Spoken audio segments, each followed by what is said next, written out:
हिमाचल प्रदेश भाजपा के सह चुनाव प्रभारी देवेंद्र सिंह राणा ने बीते सोमवार को धर्मशाला में प्रेस से बातचीत करते हुए कहा कि आदर्श आचार संहिता लागू होने के बाद ही उम्मीदवारों की घोषणा की जाएगी। हिमाचल में इस बार रिवायत बदलेगी। उन्होंने कहा कि 2014 में देश की आजादी के बाद पहली बार सशक्त नेतृत्व मिला है। देवेंद्र सिंह ने कहा कि पीएम नरेंद्र मोदी मात्र देश के ही नहीं विश्व के बड़े नेता के रूप में माने जाते हैं। उन्होंने कहा कि आर्थिक दृष्टि से भारत मजबूत हुआ है और विश्व में चौथे स्थान पर है। प्रभारी ने कहा कि यूनाइटेड किंगडम भी पीछे रह गया है, साथ ही अब डिफेंस भी बड़ा मजबूत हुआ है और अशांति वाले जम्मू कश्मीर में भी अब शांति है और वहां से फोर्स कम करने की स्थिति है। उन्होंने विपक्ष पर हमला करते हुए कहा कि कोई भारत को जोड़ रहा है तो कोई भारत को तोड़ रहा है, जबकि अपने संगठन की कोई मजबूती नहीं है। उन्होंने हिमाचल के बारे में कहा कि 5 सालों में विकास की नई इमारत डबल इंजन की सरकार ने लिखी है, वह आगामी समय में भी जारी रहेगी। उन्होंने कहा कि हिमाचल में इंफ्रास्ट्रक्चर का भी बड़े स्तर पर विकास हुआ है। उन्होंने हिमाचल कांग्रेस पर कटाक्ष करते हुए कहा कि हर बड़ा राजनीतिक नेता अपने नेता को जिताकर मुख्यमंत्री बनने की कोशिश में लगा हुआ है। उन्होंने कहा कि भाजपा में टिकटों की उम्मीदवार लोकतंत्र पर्व के लिए सही बात है।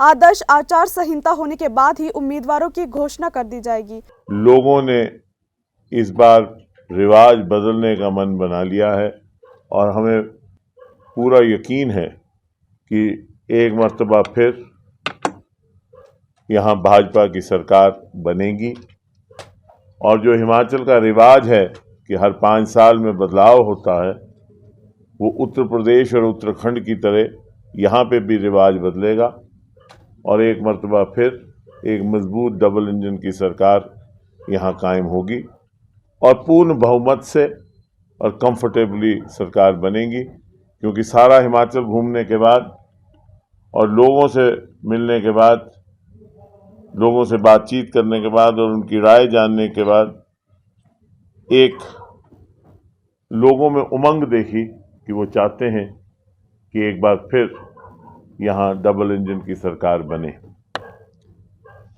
हालात ऐसे हैं कि अगर आप देखें, एक सियासी जमात के लिए जब वो इलेक्शन में जाती है, 3 चीज़ों की आवश्यकता होती है। एक नेतृत्व, एक संगठन और कार्यकर्ता।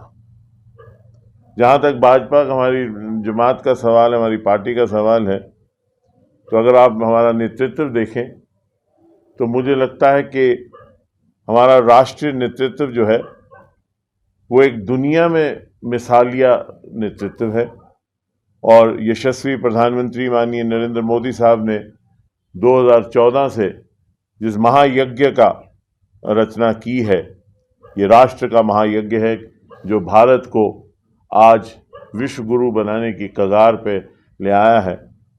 और 1947 के बाद कभी भी इतना सुदृढ़ नेतृत्व भारत को नहीं मिला। आज यशस्वी प्रधानमंत्री माननीय नरेंद्र मोदी केवल एक प्रधानमंत्री और भारत के नेता नहीं हैं, आज विश्व के नेता के रूप में सामने आके आए हैं और आज भारत की छवि दुनिया के सबसे मजबूत मुल्कों में से एक में की जाती है। N1 लाइव की स्पेशल रिपोर्ट।